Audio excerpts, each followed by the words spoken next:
Hello everyone, welcome to our channel which is Smarter Every Day। जैसा कि channel का नाम है स्मार्टर एवरीडे, तो हम लोग यहाँ पर आपको हर टॉपिक हर पॉइंट पढ़ाएंगे और आपको जिन चीज़ों में प्रॉब्लम होती थी आप उन चीज़ों को भी अच्छे से सीख पाओगे। तो हम यहाँ पर अपना पहला चैप्टर लेकर आए हैं बॉटनी का, which is cell the unit of life. ठीक है, और हम लोग इसमें आज पार्ट 1 तक कवर करेंगे जो कि है इंक्लूजन बॉडीज़। आज हम लोग यहाँ तक इसको कवर करेंगे और अच्छे से कवर करेंगे। हमने सुना है कि बहुत लोगों को एनसीईआरटी पढ़ने में दिक्कत होती है या एनसीईआरटी की लाइंस जो हैं वो उनको समझ नहीं आती। तो आज हम यहाँ पर पॉइंट वाइज सारी चीज़ें लेकर आए हैं, एनसीईआरटी से ही सारे पॉइंट्स उठा कर लेकर आए हैं। पॉइंट वाइज सारी चीज़ें लिखी हुई हैं और अच्छे से एक्सप्लेन आज हम करेंगे उस चीज़ को। इसके बाद अब जाकर एक बार अपनी एनसीईआरटी की रीडिंग कर लीजिएगा और आपको आई एम प्रिटी श्योर कि आपको एनसीईआरटी बहुत अच्छे से समझ आ जाएगी। इंक्लूजन बॉडीज़ तक आज हम पढ़ाएंगे और इंक्लूजन बॉडीज़ तक आज आपको बहुत अच्छे से अपनी एनसीईआरटी समझ आ जाएगी। ठीक है, तो चले आज हम अपना चैप्टर स्टार्ट करते हैं जो कि सेल है, cell the unit of life. तो हम लोग सबसे पहले जानने की कोशिश करते हैं कि ये सेल होती क्या है। ठीक है, ये सेल जो है ये होती क्या है। सबसे पहले ये सेल की बात करते हैं तो जो हमारी जो बॉडी है ना, हमारी बॉडी की जो सबसे सबसे सबसे छोटी यूनिट है, सबसे छोटी यूनिट, उसको हम लोग क्या बोलते हैं, उसको हम लोग सेल बोलते हैं।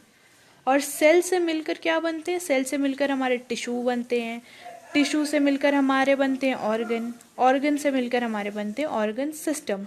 ऑर्गन सिस्टम जैसे कि हमारा डाइजेस्टिव सिस्टम हो गया, जैसे कि हमारा सर्कुलेटरी सिस्टम हो गया, डाइजेस्टिव सिस्टम जो हमारे डाइजेशन में हेल्प करता है, सर्कुलेटरी सिस्टम जो हमारी सर्कुलेशन में हेल्प करता है। ठीक है, तो जो ये सभी सिस्टम्स है ना, इन सभी सिस्टम की जो सबसे सबसे बेसिक यूनिट है, उस सबसे बेसिक सबसे फंडामेंटल यूनिट है, उसको हम लोग क्या बोलते हैं, उसको हम लोग बोलते हैं सेल।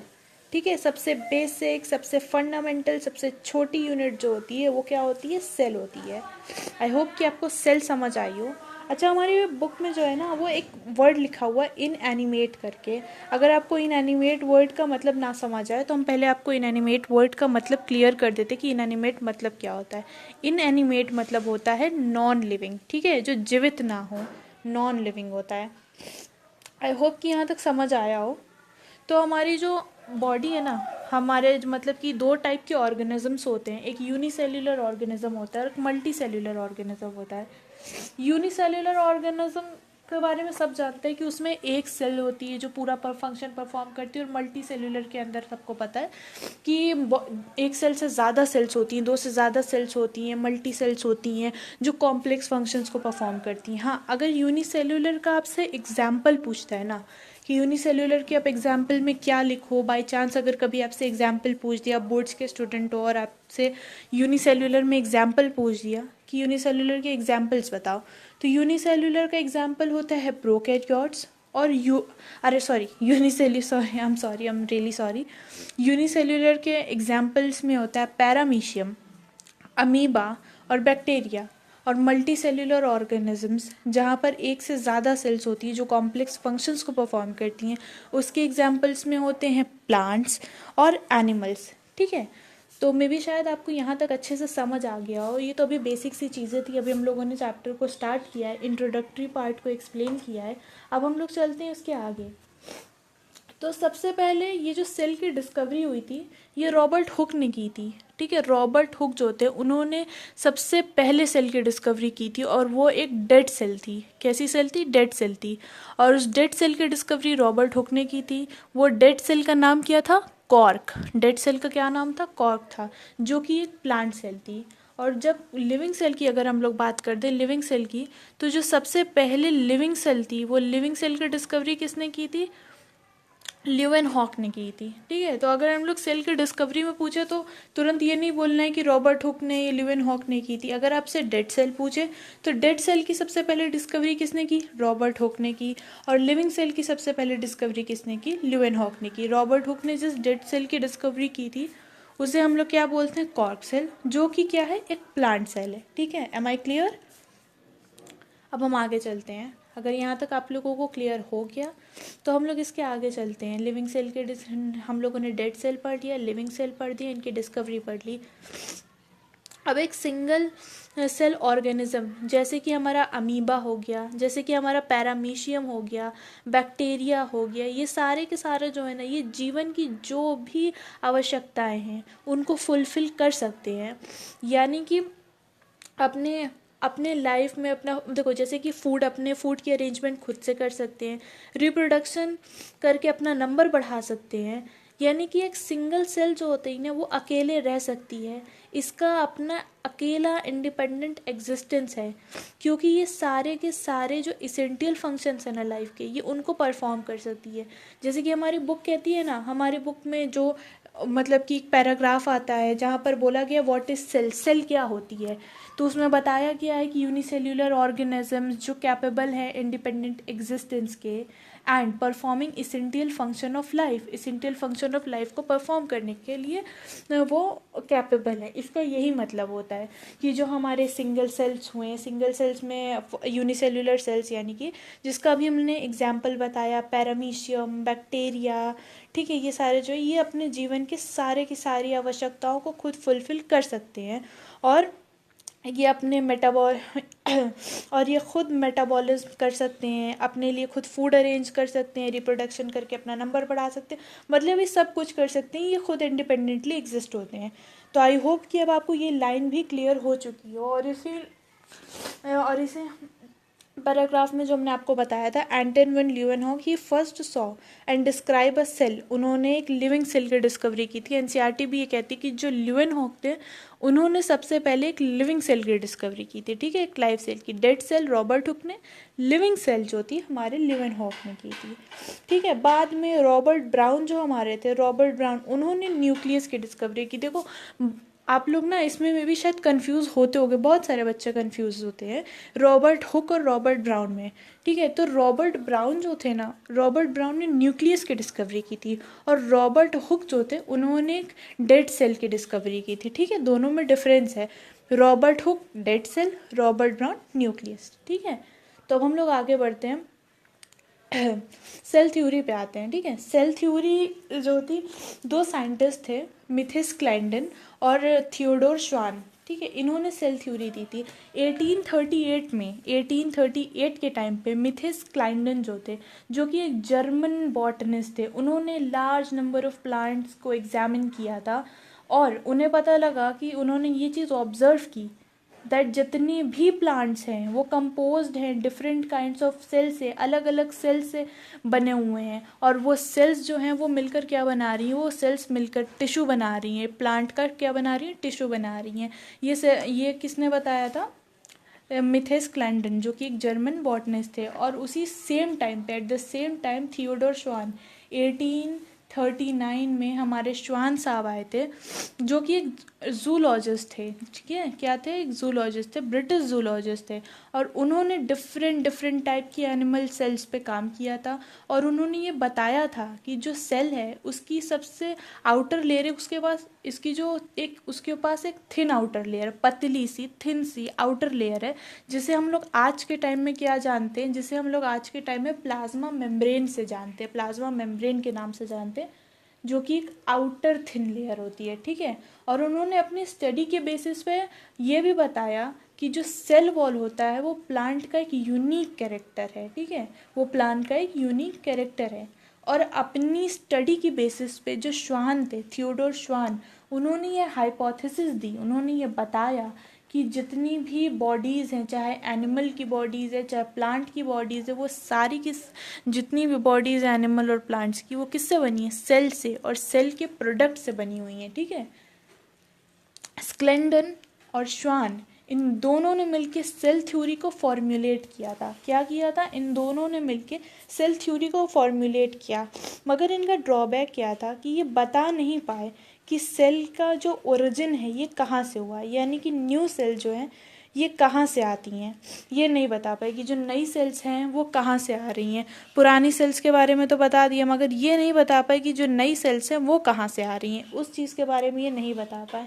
तो फिर 1855 में एक और साइंटिस्ट आए, जिन्हें कि हम लोग क्या बोलते हैं, रुडोल्फ विरचाउ के नाम, जिनका नाम क्या था, रुडोल्फ विरचाउ था। उन्होंने बताया कि न्यू सेल्स कहाँ से आती हैं। उन्होंने बोला कि जो न्यू सेल्स हैं वो पुराने सेल्स की डिवीजन से आती है। पुराने सेल यानी कि प्री एग्जिस्टिंग सेल की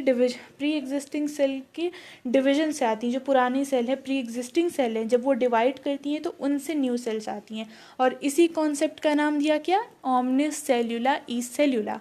ठीक है, ओमनिस सेल्यूला ई सेल्यूला का क्या मतलब है कि पुरानी सेल्स यानी प्री एग्जिस्टिंग सेल्स जब वो डिवाइड करती हैं तो उनके डिवीजन से न्यू सेल बन के आती हैं। ये रुडोल्फ विर्चाउ ने अपनी स्टेटमेंट में बताया। देखो, सेल थ्योरी तो दी थी स्क्लेंडन और श्वान ने। सेल थ्योरी दी किसने थी, स्क्लेंडन और श्वान ने। हाँ, सेल थ्योरी में कुछ ड्रॉबैक्स थे, कुछ चीज़ें थी जो उन्होंने नहीं बता पाए, तो उस चीज़ को मॉडिफाई किया था हमारे रुडोल्फ विर्चाउ ने। किसने मॉडिफाई किया उस चीज़ को, हमारे रुडोल्फ विर्चाउ ने। आई होप कि यहाँ तक समझ आया। उन्होंने सेल थ्योरी को मॉडिफाई किया, फिर उसके बाद सेल थ्योरी को उन्होंने फाइनल शेप दिया। तो सेल थ्योरी के जो फाइनल शेप के बाद जब सेल थ्योरी बन के आई तो उसमें क्या था कि all living organisms are composed of cells and product of cell. जो हमारे किसने स्क्लेंडन ने और श्वान ने बताया था कि जो जो हमारे सारे लिविंग ऑर्गेनिज हैं, चाहे प्लांट्स हो चाहे एनिमल्स हो, वो किससे बनी है, सेल से और प्रोडक्ट ऑफ सेल से बनी है। बाकी फिर उन्होंने जो मॉडिफाइड पार्ट था हमारे रुडोल्फ विर्चाउ का, वो आया था कि सेल्स जो होती हैं वो अराइज होती हैं प्री एग्जिस्टिंग सेल से। ठीक है, मे बी यहाँ तक आप लोगों को क्लियर हो चुका हो। तो हम लोग इसके आगे बढ़ते हैं बच्चों। अब जो हमारी अनियन है ना, अनियन एक प्लांट सेल होती है और जो ह्यूमन चीक है वो एक एनिमल सेल है। तो ये जो सेल की आउटर लेयर होती है ना, आउटर लेयर एक डीलिमिटिंग लेयर बोलते हैं इसको हम लोग, क्योंकि जो अनियन प्लांट सेल है उसके बाहर डीलिमिटिंग लेयर सेल वॉल होती है, और जो हमारी ह्यूमन चीक सेल, जो हमारी एनिमल सेल है, उसके बाहर की डीलिमिटिंग लेयर जो होती है वो क्या होती है, वो सेल मेम्ब्रेन होगी। ठीक है, क्या होगी, सेल मेम्ब्रेन होगी। हमारा जो ओवरव्यू ऑफ सेल वाला टॉपिक है जहाँ पर हम लोग को बताया गया है कि जो अनियन सेल है which is a typical plant cell and has a distinct cell wall and its outer boundary and just within its cell membrane. तो इसका यही मतलब है कि जो हमारी अनियन सेल है ना, जो हम अनियन सेल एक प्लांट सेल है और जो उसकी आउटर लेयर है, यानी कि आउटर लेयर जिसे कि डीलिमिटिंग लेयर बोलते हैं, तो वो उसकी आउटर लेयर क्या है, सेल वॉल है। उसकी आउटर लेयर क्या है, सेल वॉल है। इसी तरह हमारी जो एनिमल सेल है, एनिमल सेल की आउटर लेयर क्या है, सेल मेम्ब्रेन है। सेल वॉल तो एनिमल सेल में होती नहीं है, तो वहाँ पर आउटर लेयर क्या है, सेल मेम्ब्रेन है। क्या है आउटर लेयर, सेल मेम्ब्रेन है। अगर हम लोग उसके आगे जाते हैं तो इनसाइड ईच सेल, हर एक सेल के अंदर डेंस मेम्ब्रेन बाउंड स्ट्रक्चर होते हैं। मेम्ब्रेन बाउंड स्ट्रक्चर जिसके पास मेम्ब्रेन होती है, डेंस मेम्ब्रेन बाउंड स्ट्रक्चर होता है, जिसे कि हम लोग क्या बोलते हैं, न्यूक्लियस बोलते हैं। और न्यूक्लियस में छोटे छोटे क्रोमोसोम्स होते हैं। क्रोमोसोम्स के पास क्या होता है, जेनेटिक मटेरियल यानी कि डीएनए होता है। क्रोमोसोम के पास क्या होता है, देखो, हम जो न्यूक्लियस होता है, न्यूक्लियस के अंदर क्रोमोसोम, और क्रोमोसोम के अंदर जो होता है वो जेनेटिक मटेरियल यानी कि डीएनए मिलेगा। तो जो यूकैरियोट्स होते हैं, यूकैरियोट्स में न्यूक्लियस वेल डिफाइंड। तो बच्चों, जब आप यूकैरियोट्स के न्यूक्लियस को देखोगे ना, तो उसमें न्यूक्लियस में बाहर आपको सबसे पहले क्या दिखाई देगी, न्यूक्लियर मेम्ब्रेन दिखाई देगी, और उसके अंदर छोटा सा एक स्पेशल स्ट्रक्चर दिखाई देगा, स्फेरिकल स्ट्रक्चर दिखाई देगा, जिसको आप क्या बोलेंगे, न्यूक्लियोलस बोलेंगे। ठीक है, और एक जो फ्लूइड रीजन है, फ्लूइड रीजन मिलेगा, और उसके अंदर क्रोमोसोम मिलेगा, और क्रोमोसोम के अंदर हमें हमारा क्या मिलेगा, genetic material which is DNA. तो यूकैरियोट्स में न्यूक्लियर मेम्ब्रेन जो होता है वो पूरी तरह से वेल डिफाइंड होता है। और आप यूकैरियोट्स के क्रोमोसोम को देखोगे ना, तो हमें क्रोमोसोम में डीएनए प्रेजेंट होता है, और डीएनए की पैकेजिंग जो होती है, डीएनए की पैकेजिंग करते हैं कौन, हिस्टोन प्रोटीन्स, जो कि कैसे होते हैं, बेसिक प्रोटीन्स होती हैं हिस्टोन प्रोटीन्स। हिस्टोन प्रोटीन्स वहाँ प्रेजेंट होंगी जो डीएनए की पैकेजिंग करेंगे, क्योंकि ना जो डीएनए होता है हमारा, उसकी लेंथ बहुत ज़्यादा होती है, और न्यूक्लियस की लेंथ जो होती है वो बहुत छोटी होती है। हमारा न्यूक्लियस डीएनए के कंपेयर में बहुत छोटा साइज़ का होता है, इसी वजह, और डीएनए हमारा बड़ा होता है। तो हम लोगों को न्यूक्लियस को एकोमोडेट करना है, उसे मतलब डीएनए को एकोमोडेट करना है न्यूक्लियस में, तो हम लोग क्या करेंगे, डीएनए की पैकेजिंग करेंगे। डीएनए की पैकेजिंग में हिस्टोन प्रोटीन्स हेल्प करती हैं। कुछ नॉन हिस्टोन प्रोटीन्स भी होती हैं जो एसिडिक नेचर की होती हैं।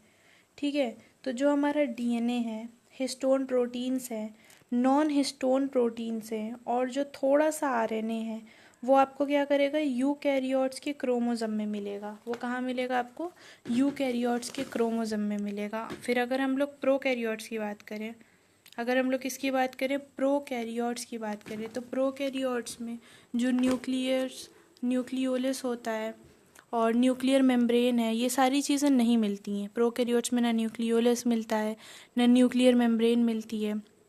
इसी वजह से हम लोग प्रोकैरियोट्स में वेल डिफाइंड न्यूक्लियस एब्सेंट होता है। तो जो प्रोकैरियोट्स है वहाँ पर क्रोमोसोम में आपको हिस्टोन प्रोटीन्स भी नहीं मिलेंगी। आपको सिर्फ वहाँ पर थोड़ा सा डीएनए मिलेगा, आरएनए मिलेगा, और कुछ नॉन हिस्टोन प्रोटीन्स मिलेंगी। और यहाँ पर जो नॉन हिस्टोन प्रोटीन्स होती हैं ना, वो बेसिक नेचर की होती हैं। यूकैरियोट्स में जो नॉन हिस्टोन प्रोटीन्स थी वो कैसी थी, एसिडिक नेचर की। जबकि प्रोकैरियोट्स में जो नॉन हिस्टोन प्रोटीन्स मिलती हैं वो कैसी होती हैं, बेसिक नेचर की होती हैं। तो जब यहाँ पर हिस्टोन प्रोटीन्स नहीं मिलते, इस वजह से जो यहाँ पर डीएनए होता है वो नेकेड डीएनए होता है, नेक्ड डीएनए होता है। और डीएनए में डीएनए जो होता है वो न्यूक्लियर मेम्ब्रेन से कवर नहीं होता, क्योंकि इसके अंदर न्यूक्लियस में न्यूक्लियर मेम्ब्रेन मिलती ही नहीं है। इसी वजह से ये इसी वजह से ये न्यूक्लियर मेम्ब्रेन से कवर्ड नहीं होता। यहाँ पर कुछ हिस्टोन तो एब्सेंट होती हैं, कुछ नॉन हिस्टोन प्रोटीन्स ही मिलती हैं यहाँ पर, और वो भी बेसिक नेचर की होती हैं। और क्योंकि यहाँ पर न्यूक्लियर मेम्ब्रेन ही नहीं होता है, हिस्टोन प्रोटीन्स एब्सेंट होती हैं, इसी वजह से इस यहाँ पर हम लोग क्या बोलते हैं, ट्रू क्रोमोसोम नहीं बोलते, यहाँ पर हम लोग फॉल्स क्रोमोसोम बोलते हैं। ठीक है, अब आते हैं हम लोग साइटोप्लाज्म पे। साइटोप्लाज्म जो होता है वो सेल वो जो होता है वो पूरी वॉल्यूम को एकोमोडेट करता है, ऑक्यूपाई करता है, पूरे सेल की वॉल्यूम को ऑक्यूपाई करता है। और साइटोप्लाज्म जो होता है वो मेन अरीना है किसका, सेल्यूलर एक्टिविटी का मेन अरीना है। सेल्यूलर एक्टिविटी अब क्या होती है, जो केमिकल रिएक्शंस होते हैं ना, केमिकल रिएक्शन, सेल्यूलर एक्टिविटी को हम लोग क्या बोलते हैं, जो केमिकल रिएक्शंस होते हैं, ऐसे केमिकल रिएक्शन जिनकी वजह से हमारी जो सेल्स हैं वो लिविंग स्टेट में होती हैं, उसी को हम लोग क्या बोलते हैं, सेल्यूलर एक्टिविटी बोलते हैं। साइटोप्लाज्म हमारा प्रोकैरियोट्स में भी प्रेजेंट होता है, यूकैरियोट्स में भी प्रेजेंट होता है, सब में प्रेजेंट होता है, प्लांट्स एनिमल सब में मिलता है साइटोप्लाज्म। और ये सेल्यूलर एक्टिविटी करता है, यानी कि केमिकल रिएक्शन करता है, जिनकी वजह से हमारी जो सेल है वो लिविंग स्टेट में होती हैं। मेम्ब्रेन बाउंड ऑर्गेनल्स की बात करें तो मेम्ब्रेन बाउंड ऑर्गेनल्स क्या होते हैं, ऐसे ऑर्गेनल्स जिनमें मेम्ब्रेन्स प्रेजेंट हो। ठीक है, for example endoplasmic reticulum, Golgi apparatus, ऐसे ऑर्गेनल्स जिसमें मेम्ब्रेन होती है उन्हें मेम्ब्रेन बाउंड ऑर्गेनल्स बोलते हैं। और जिनमें मेम्ब्रेन नहीं होती है ना, उन्हें नॉन मेम्ब्रेन बाउंड ऑर्गेनल बोलते हैं। फॉर एग्जांपल अभी हम लोग लेते हैं राइबोसम। राइबोसम एक नॉन मेम्ब्रेन बाउंड ऑर्गेनल है, यानी कि इसमें कोई मेम्ब्रेन नहीं है। राइबोसम की डिस्कवरी जो थी वो जॉर्ज पैलेड ने की थी, ने की थी। इसी वजह से राइबोसम को हम लोग क्या बोलते हैं, पैलेड पार्टिकल भी बोलते हैं। राइबोसम हमारा जो होता है वो प्रोटीन की सिंथेसिस में हेल्प करता है। अभी हम आगे पढ़ेंगे भी ये चीज़ कि राइबोसम प्रोटीन सिंथेसिस में काम करता है, कैसे प्रोटीन की सिंथेसिस करता है, अभी आगे ये चीज़ हम लोग पढ़ेंगे। और ये जो हमारा राइबोसम होता है ना, ये प्रोकैरियोट्स और यूकैरियोट्स दोनों में मिलता है। ठीक है, नॉन मेम्ब्रेन बाउंड है, मगर ये प्रोकैरियोट्स और यूकैरियोट्स दोनों में मिलता है। प्रोकैरियोट्स में 70S का राइबोसम मिलता है और हमारे यूकैरियोट में 80S का राइबोसम मिलता है। ठीक है, इसी तरह एक और नॉन मेम्ब्रेन बाउंड ऑर्गेनल है जो सिर्फ एनिमल्स में पाया जाता है, जिसका नाम होता है सेंट्रियोल। और ये किस में हेल्प करता है, सेल डिवीजन में हेल्प करता है। किस में हेल्प करता है, हमारे सेल डिवीजन में हेल्प करता है। ठीक है, अब आगे चलते हैं। हमारी एनसीईआरटी कहती है कि जो हमारी सेल्स होती है ना, वो साइज़ में, शेप में, एक्टिविटी, फंक्शन, इन सब में डिफ़र करती है, अलग अलग होती है इन सब में। ठीक है, अच्छा, एनसीईआरटी में अलग अलग करके सारी चीज़ें लिखी हुई थी कि कहाँ पर क्या चीज़ है, जैसे माइकोप्लाज्मा के बारे में कि उसका शेप और साइज़ क्या है, और या फिर क्या बोलते हैं उसको, बैक्टीरिया का शेप और साइज़ की सारी चीज़ें बताई गई थी। ठीक है, तो हमने एक साइड में एक मतलब कि एक साइड में करके सारी चीज़ें लिख दी हैं कि आप लोगों को याद करने में कोई दिक्कत ना हो, ठीक है। माइकोप्लाज्मा जो सबसे स्मॉलेस्ट सेल है 0.3 म्यू मीटर की होती है। वो यहाँ पर थोड़ा प्रिंटिंग मिस्टेक है, मिलीमीटर नहीं है म्यू मीटर है, आप सही कर लेना, उसको करेक्ट कर लेना। 0.3 म्यू मीटर की होती है क्या माइकोप्लाज्मा जो है वो 0.3 म्यू मीटर की होती है। जो हमारी बैक्टीरिया है वो 3 से 5 म्यू मीटर की होती है। अच्छा, एनसीईआरटी में जो एक डायग्राम बना है बैक्टीरिया तो 3 से 5 म्यू मीटर की बताई गई है, मगर जो टिपिकल बैक्टीरिया करके लिखा है वहाँ पर वो 1 से 2 म्यू मीटर की बताई गई है। पीपीएलओ 0.1 म्यू मीटर का। नर्व सेल सबसे लॉन्गेस्ट सेल है, ब्रांच्ड होती है।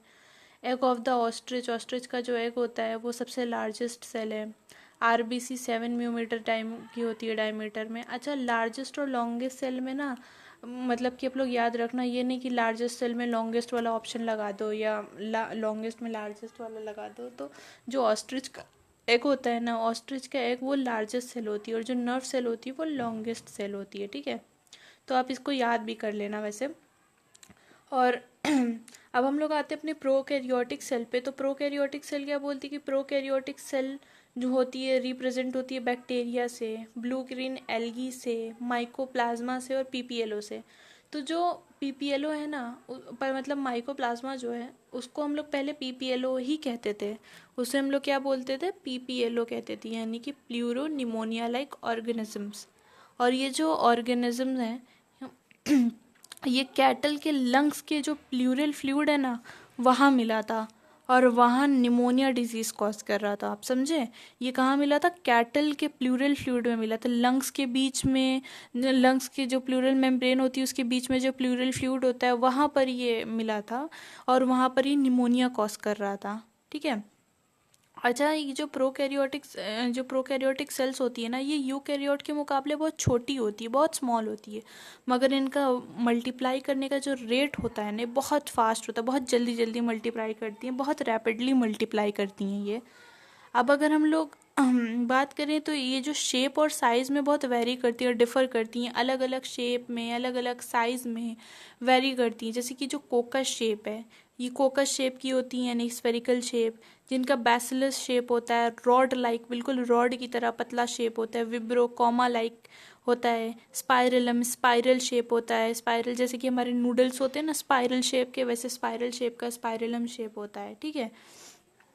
और क्योंकि बैक्टीरिया जो होता है ना, बैक्टीरिया में अभी हमने बताया कि बैक्टीरिया में न्यूक्लियर मेम्ब्रेन नहीं होती है, तो इसका जो जेनेटिक मटेरियल मतलब कि वेल डिफाइंड न्यूक्लियस नहीं होता है, इसी वजह से इसका जेनेटिक मटेरियल पूरी तरह से नेक्ड होता है। क्यों, यानी कि एनवेलप नहीं होता सेल एनवेलप नहीं होता है न्यूक्लियर मेम्ब्रेन से। यहाँ पर बैक्टीरिया में जेनोमिक डीएनए होता है, single standard DNA, circular DNA होता है। अच्छा, बहुत सारे बैक्टीरिया में ना कुछ स्मॉल सर्कुलर डीएनए होते हैं जेनोमिक डीएनए के बाहर। जेनोमिक डीएनए के बाहर छोटे छोटे स्मॉल सर्कुलर डीएनए होते हैं जिन्हें हम लोग प्लाज्मिड कहते हैं, जो कि कुछ यूनिक फिनोटिपिक कैरेक्टर्स प्रोवाइड करते हैं बैक्टीरिया को। मतलब ऐसे कैरेक्टर्स फॉर एग्जांपल जो एंटीबायोटिक के रेजिस्टेंस हो, एंटीबायोटिक के रेजिस्टेंस, ठीक है। और ये जो न्यूक्लियर मेम्ब्रेन, अच्छा न्यूक्लियर मेम्ब्रेन की अगर हम लोग बात करें तो जो हमारे यूकैरियोट्स हैं उनमें न्यूक्लियर मेम्ब्रेन मिलती है, मगर हमारे प्रोकैरियोट्स में न्यूक्लियर मेम्ब्रेन नहीं मिलती, एब्सेंट होती है। ये चीज़ हम लोगों ने पढ़ी है। प्रोकैरियोट्स में भले ही न्यूक्लियर मेम्ब्रेन ना मिली कोई बात नहीं, प्रोकैरियोट्स में ना कुछ इंपॉर्टेंट कुछ यूनिक चीज़ होती है in the form of inclusions. Prokaryotes में क्या होते हैं, मीजोजम्स होते हैं, जो कि प्रोकैरियोट की कैरेक्टरिस्टिक है, जो कि क्या है, प्रोकैरियोट का कैरेक्टरिस्टिक है। अगर आप लोगों से कोई पूछते कि प्रोकैरियोट का कैरेक्टरिस्टिक क्या है तो आप क्या बोलोगे, मीजोजम है। मीजोजम एक तरह की इनफोल्डिंग होती है जो कि क्या है, जो कि प्रोकैरियोट का कैरेक्टरिस्टिक होता है, जो कि क्या है, प्रोकैरियोट का कैरेक्टरिस्टिक है। और ये इनफोल्डिंग्स होती है। सेल मेम्ब्रेन जो है, जो प्लाज्मा मेम्ब्रेन है, सेल वॉल के अंदर जो सेल मेम्ब्रेन होती है वहाँ पर इनफोल्डिंग्स होती है, इनफोल्डिंग्स होती है। ये उन्हीं इनफोल्डिंग्स को क्या बोलते हैं, मीजोजम बोलते हैं। और ये जो मीजोजम होती है ना, ये प्रोकैरियोट्स का एक कैरेक्टरिस्टिक फीचर है, ठीक है। अब आगे चलते हैं, सेल एनवेलप पे चलते हैं। सेल एनवेलप पे चलेंगे तो हम लोग बच्चों, अब अगर हम आगे देखेंगे सेल एनवेलप को देखेंगे कि सेल एनवेलप होता क्या है, तो आप अगर बैक्टीरिया जो है हमारा, अगर आप बैक्टीरिया को देखोगे ना, तो आपको बाहर की जो लेयर होगी वो कैसी मिलेगी, वो बाहर की लेयर क्या मिलेगी, ग्लाइकोकैलिक्स मिलेगी। और ग्लाइकोकैलिक्स के फिर अंदर दूसरी लेयर मिलती है सेल वॉल की। फिर सबसे अंदर वाली लेयर जो होती है वो कौन सी होती है, सेल मेम्ब्रेन की लेयर होती है। ठीक है, तीनों लेयर को हम लोग मिलाएंगे तो आप तीनों लेयर को मिलाकर क्या बोलोगे, सेल एनवेलप बोलोगे। अगर सेल मेम अगर आपका जो ग्लाइकोकैलिक्स होता है ना, अगर वो ग्लाइकोकैलिक्स हार्ड है, मतलब कि कड़ा है, सॉलिड है, थिक है, मोटा है, तो आप क्या बोलोगे, उसको कैप्सूल बोलोगे। मगर एट द सेम टाइम अगर वो ग्लाइकोकैलिक्स आपका बहुत लूज है, बहुत थिन है, तो आप उसको क्या बोलोगे, स्लाइम लेयर बोलोगे। क्या बोलोगे आप, स्लाइम लेयर बोलोगे। तो अलग अलग बैक्टीरिया में ग्लाइकोकैलिक्स जो होता है वो कॉम्पोजिशन और थिकनेस में वेरी करता है, यानी कि डिफ़र करता है। जैसे कि हमारी एनसीईआरटी कहती है ना कि ग्लाइकोकैलिक्स डिफ़र करता है कॉम्पोजिशन और थिकनेस। ठीक है, कॉम्पोजिशन और थिकनेस में ग्लाइकोकैलिक्स जो यूजुअली किससे बना होता है, वो पॉलीसैकेराइड से बना होता है। पॉलीसैकेराइड से बना होता है और बैक्टीरिया को स्टिकी कैरेक्टर प्रोवाइड करता है, स्टिकी कैरेक्टर प्रोवाइड करता है। सेल एनवेलप जो कि मोस्ट ऑफ द प्रोकैरियोट्स में प्रेजेंट होती है और आपस में पूरी तरीके से टाइटली बाउंड होती है। एनसीईआरटी कहती है ना कि जो सेल एनवेलप है वो टाइटली बाउंड होती है 3 लेयर स्ट्रक्चर में, एक आउटर मोस्ट ग्लाइकोकैलिक्स में, फिर सेल वॉल में, फिर सेल मेम्ब्रेन यानी कि प्लाज्मा मेम्ब्रेन में। और हर एक लेयर जो होती है उनका अलग अलग फंक्शन है। साथ में तो ये एक प्रोटेक्टिव लेयर की तरह काम करती हैं, मगर इनका फंक्शन जो होता है, हर एक का फंक्शन अलग अलग होता है। हर एक का फंक्शन जो होता है वो अलग अलग फंक्शन होता है।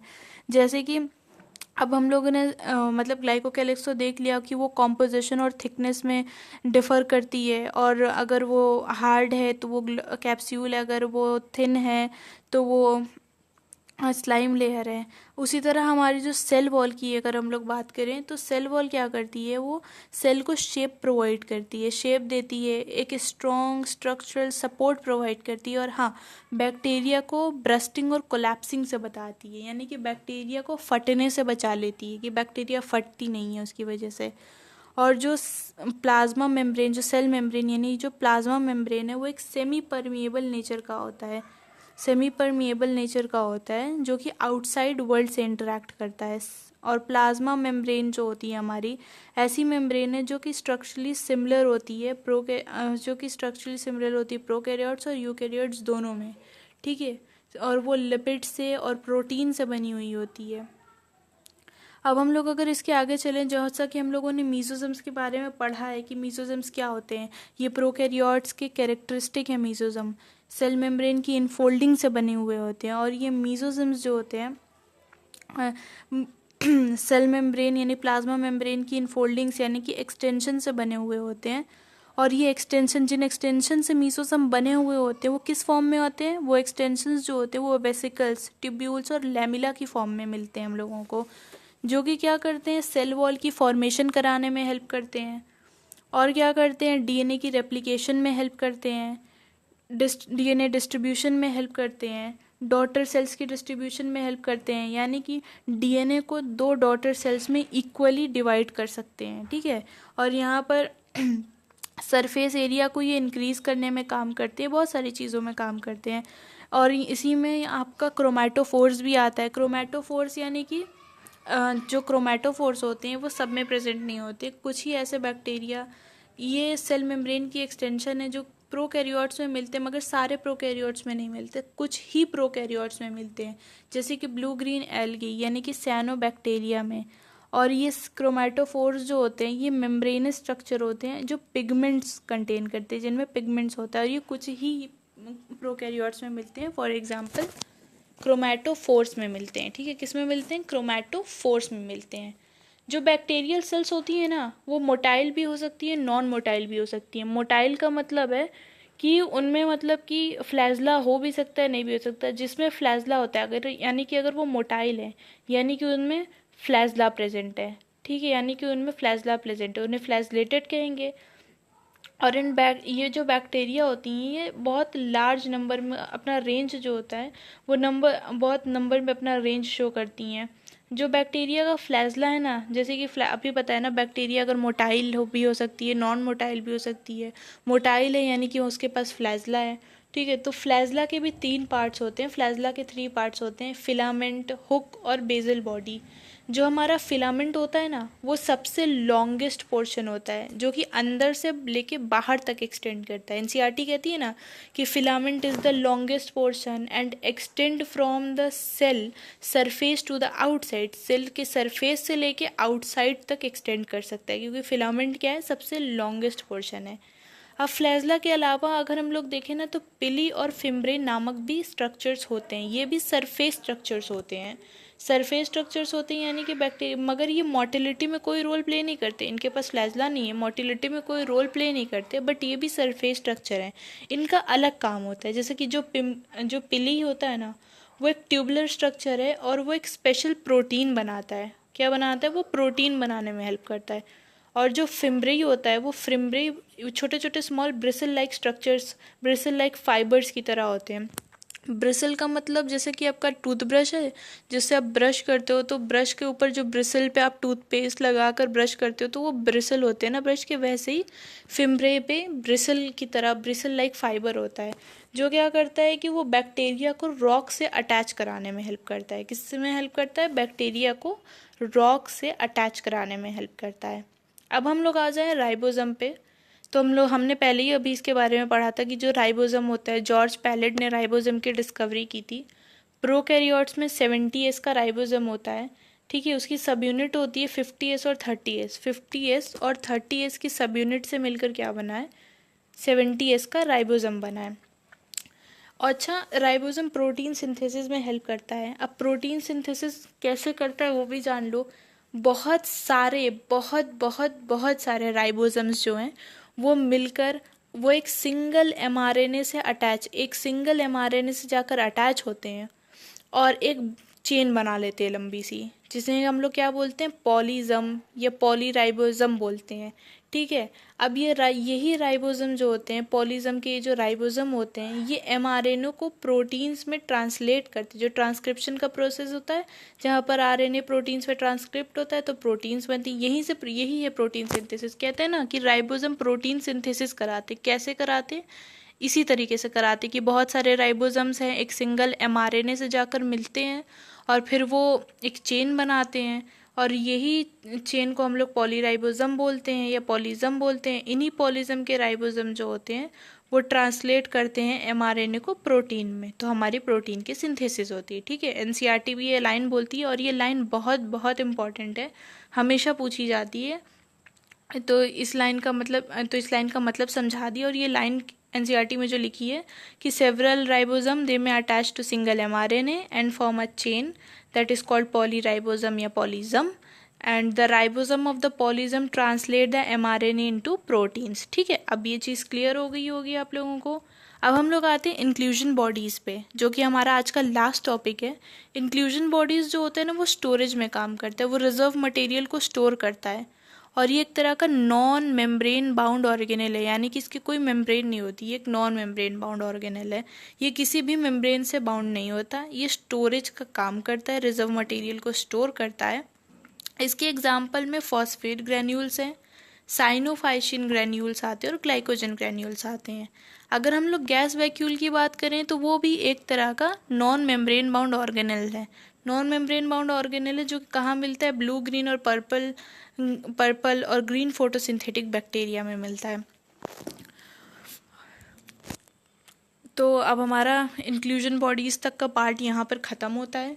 हमारा पार्ट 1 जो वीडियो का था वो आज यहाँ पर ख़त्म होता है। आई होप सो कि आप लोगों को ये पार्ट अच्छा लगा हो, आप लोगों को अब समझ आया हो। अब इसके बाद अगर आप जाकर यहाँ से एनसीईआरटी पढ़ोगे ना, तो आपको एनसीईआरटी भी अच्छे से समझ आएगी, आपको लाइन वाइज एनसीईआरटी अच्छे से समझ आएगी। बस ये वीडियो ध्यान से सुनना और उसके बाद एनसीईआरटी जाकर पढ़ना, आपको एनसीईआरटी अच्छे से समझ आएगी। और अगर आपको ये वीडियो अच्छी लगी हो तो प्लीज़ इसे अपने दोस्तों में शेयर करें, इसे बढ़ाएं और मेरे चैनल को सब्सक्राइब करें, लाइक करें। जल्दी ही पार्ट 2 भी आएगा और जल्दी हम इस चैप्टर को कंप्लीट भी करेंगे। और अगर आपको किसी और चैप्टर के भी वीडियोस चाहिए तो आप उसको कमेंट में लिख सकते हो कि आपको कौन सा टॉपिक या कौन सा चैप्टर चाहिए, तो वो भी वीडियो हम बनाकर अपलोड कर देंगे। चाहे वो फिज़िक्स हो, चाहे केमिस्ट्री हो, चाहे बॉटनी, जूलॉजी, कोई भी चैप्टर हो तो वो हम बनाकर अपलोड कर देंगे। अप